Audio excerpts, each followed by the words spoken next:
Wir von Wickert haben den JEC Award 2026 gewonnen.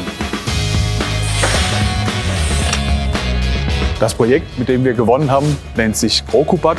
Ziel des Projektes war es, eine Batteriebox zu entwickeln in einem neuen Fertigungsverfahren, was aus endlosfaserverstärktem Thermoplast hergestellt wird. Der tolle Nebeneffekt war, dass wir das Produkt um 15% in Gewicht reduzieren konnten im Vergleich zum vergleichbaren Aluminiumbauteil. Das Ganze in 2 Minuten oder weniger als 2 Minuten sogar fertigen können und über den ganzen Prozess gesehen ungefähr 25% weniger CO2-Ausstoß haben.